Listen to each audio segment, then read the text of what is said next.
The fact of the matter is that a woman's body has a womb for a reason. And our telos tells us something, not just about who we are, but what we are for. Make finding your husband your number one goal. Because my message can be kind of like intense for some people, like the things I believe, I like to pad it. Even I find myself being like, hell, like this really doesn't paint women in a particularly flattering light.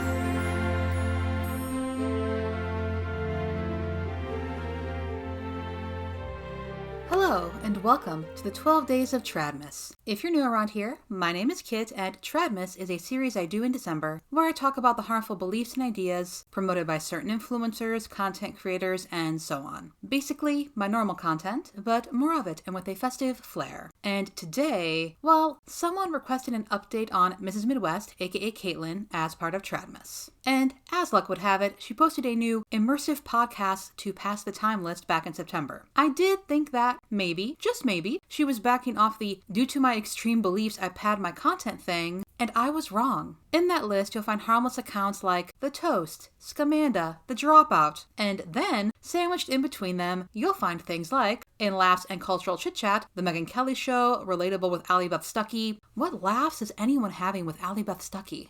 Under Growth, we find The Empowered Wife, The Suzanne Venker Show, and, oh look, Chris Williams' channel, Modern Wisdom, which Caitlin classifies as news and commentary. I would say more like interviews and misinformation, but okay. And finally, the thing that really shocked me, under Storytelling/Investigative Journalism, Becoming Brigitte Macron uncovered by Candace Owens. I have to admit, I didn't expect that. For one, Candace Owens isn't a journalist, let alone an investigative one. She's a conspiracy theorist, and Brigitte Macron being a trans woman is one of her many conspiracy theories. And for two, Candace is currently being sued by the Macrons. Now, just like her previous recommended content list, Caitlin has wisely added, furthermore, this is not an endorsement of any of the content, beliefs, or worldviews of any of the shows or hosts. If you're curious about my endorsed views, please visit my blog posts, YouTube channel, or musings on Instagram. But she directly linked to this investigation, so maybe she just found it interesting?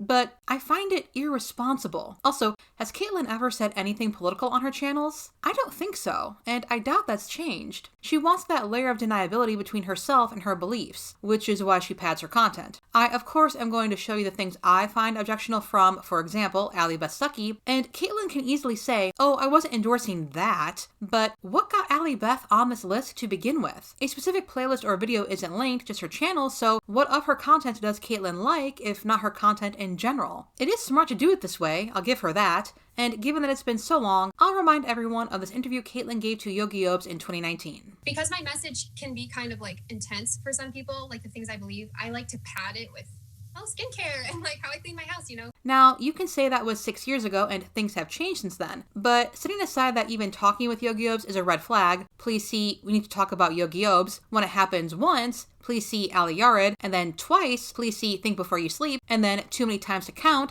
please see Mrs. Midwest and the Alt-Right, and now we have this fresh list.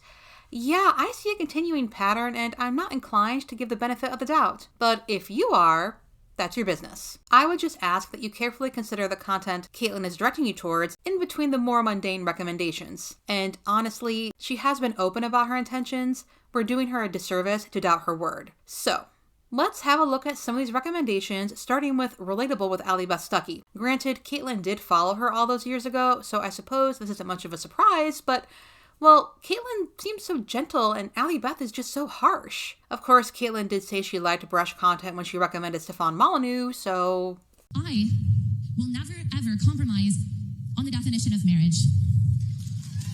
That is an unpopular stance, even on the right. We've got members of Congress redefining the millennia-old definition of marriage between a man and a woman, but Congress doesn't have the power to do it because God created marriage, not the government.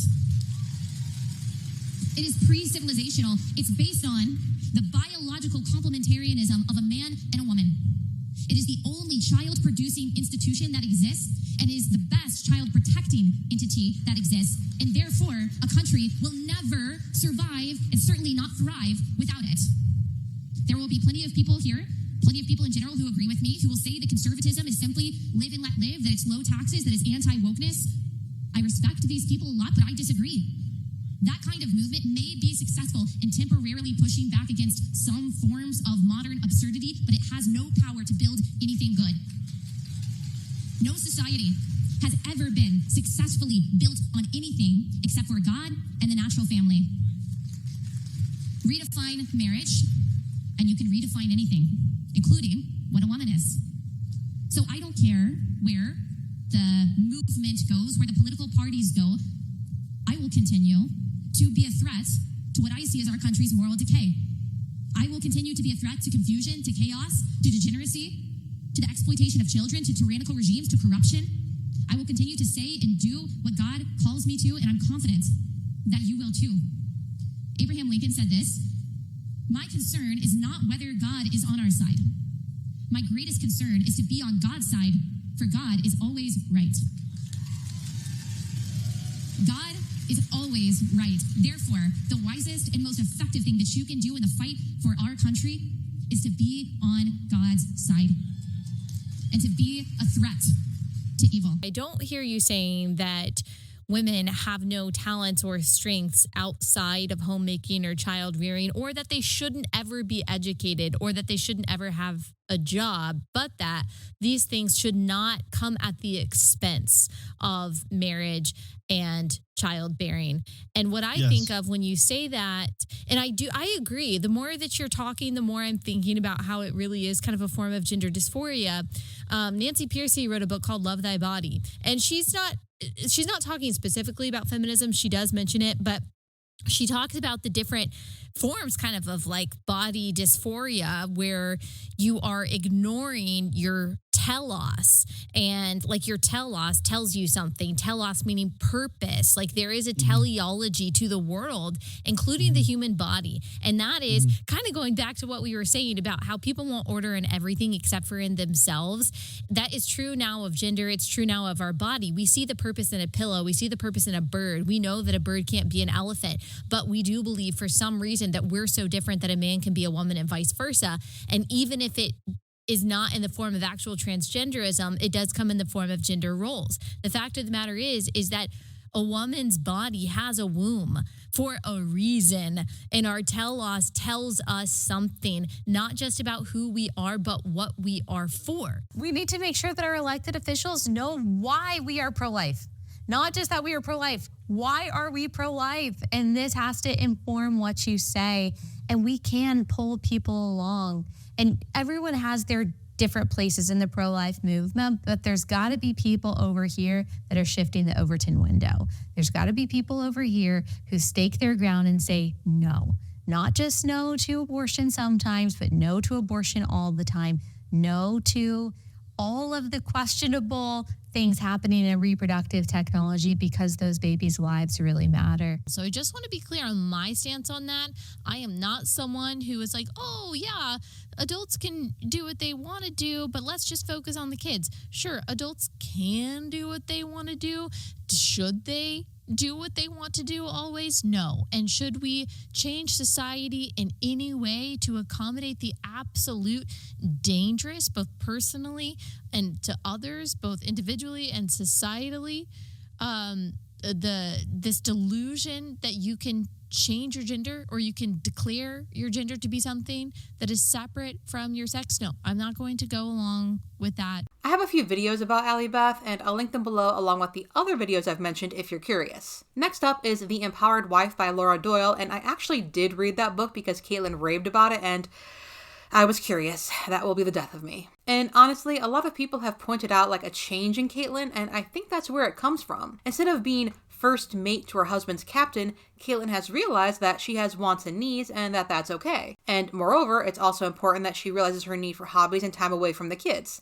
And I am glad that she's realized she's important too, but I will say that every chapter in that book starts off talking badly about therapy, which Doyle seems to think leads to divorce, and it also claims that verbal abuse isn't abuse, which is... Anyway, I actually did a video about Suzanne Venker last year where she interviewed Alex Clark, and I'm sure it's just a coincidence that Caitlin is highlighting women who believe women are to submit to men and to the young female audience she's cultivated. There's parts of ourselves that you can tap into that will work in a specific environment. So when it comes to men and a relationship with a man, especially if you want it to be long-term, it shines the more feminine you are and the more masculine he is. But we're just going to talk about women for a second. The less feminine you are, the more you're going to struggle, the more you're going to be fighting, I like to say fighting against the biological tide rather than working with it, which is smooth sailing when you work with it. Is it ever okay for the woman to make the first move? What do you think about that? So the short answer is no. You know what I like No. to say, Suzanne? Women think it is the sexiest thing ever when we can turn our brain off. If you allow a woman, if you are a guy and you're around a girl and you're like, I got this, babe, I'm going to make this decision. I know where we're going to go eat. I know what we're doing today. You need to be here at this time. You need to wear this. I have everything under control. We're like, oh my gosh, like that is the biggest turn on to a woman is like, oh, I can turn my brain off around you. I don't have to run around doing everything, making all the decisions. We love that. That is so hot to women. So if Can confirm. if you create an atmosphere like that for a girl, like we're going to do anything you say. That's right. No, there's just no question about it. So here are some basic things you need to know that the culture and maybe your parents are not even telling you. When you hit 30, your nesting instinct is going to take over. I promise. For 99% of you, that will happen. Make finding your husband your number one goal. Yeah, and now, oh boy, Modern Wisdom with Chris Williamson. I posted a few weeks ago that I don't think he likes or respects women, and that post was prompted by the video released this week, which will also be linked below. He seems to be of the opinion that women are creatures, mind you, not humans, driven by their hormones. And the guests on his podcast tend to second that view. If you're a woman who has gone through your education, you've dedicated yourself to achieving a degree, your mother's generation wasn't able to achieve this, and you're the first person that's maybe gone to uni or got a bachelor's or got a master's or got a PhD, and then you spend some time in a career grinding away and you're now on 150 grand a year, you think, right, I'm 31, I'd love to settle down, this would be amazing for me. Where are all of the men at? Hang on a second. And what you realize is that not only now are you competing with all of the other increasing cohort of women that are high achievers with status, employment, and education, but you're also competing with a 21-year-old barista who still lives at home with her parents for this small cohort of guys. That requires sympathy for women, okay? That is not a good position for women to be in. The average man, I believe, the average real man, does not need to go get therapy for the battles and the burdens he's carried inside. What he needs is for those that he's carrying them for to recognize that they're there and to respect it and to be grateful for it. They don't need to talk it out to get rid of it. They need the one that they're going through this hell for to recognize it's there and to be grateful that the man is carrying this for them. They don't need therapy. They need gratitude. How important do you think it is to communicate that as a man? You've said there are 10,000 things, challenges, trauma, complete inability to communicate it, whether maybe you can communicate to a horse better than you can communicate it to your significant other. Right. What's your thoughts around vulnerability within a relationship? If you're not going to the therapist, perhaps. Right. How about opening up about these fears and concerns? And well, first off, let's take away vulnerability, okay? Because a lot of times men won't open up, they won't respond because it's looked at as becoming vulnerable. And it's like the little Dutch boy with his finger in the dike. It's a little tiny leak, but if I allow this little tiny leak, the entire dike is going to give way. That's why we can't allow the little tiny leak. Okay? So if I'm sitting here and if I'm one of these guys and my significant other is sitting there, I can communicate to her what I need to communicate without being vulnerable. I can maintain my strength and communicate to her Okay. I can say, look, I'm working 60 hours a week, and the environment that I'm working in is very, very difficult. And I come home and I only have 8 hours here at the house. And this is the only place of peace I have in this entire world. And when I come home, you're angry all the time. You're not satisfied about anything. You want that, whatever the situation is. If you're not going to provide for me that little bit of peace, that this is the only place I can get, what are we doing? Like suppression of fertility thing, the mating suppression thing is really interesting because it happens hormonally, right? You can actually step in and this is one of the potential explanations for why human females have got concealed ovulation. Yes. Can you dig into that and then sort of the hormonal, because we've got two forks on how the mating suppression thing is going on here, the fertility suppression. One is like literally hormonally, you can fuck with women. And the other side is like socially in terms of their drive, mimetically, what is it that they're trying to do? I think that's the right way to frame it, right? We've got one side, which is a physiological intervention, and the other side, which is a mimetic or cultural intervention. You could imagine that kind of psychology has been passed on to us. We evolved in societies where there was a limited number of desirable partners, a limited number of potential mates. And so, you want to hold on to the partner that you have, and you can enact strategies to suppress competition from the few competitors you have in these small hunter-gatherer nomadic bands. In the modern world, this can express itself as, wow, my husband's a CEO. Maybe I'm getting a little bit older, and I know that men as they age are still, often very desirable to younger women. And so I'm going to, convince younger women, like, actually, you shouldn't be dating men. You shouldn't be interested in men. You and I have talked about this before, who is often the most upset about the age gap. The whole age gap discourse is often women who are getting a little bit older and who start to become more stressed out about young women dating older men, especially if the young women happen to be younger than themselves. And so I think that's also playing a role here, is that older women who have reached escape velocity, they have the husband, they have the nice house, they have the kids and so on.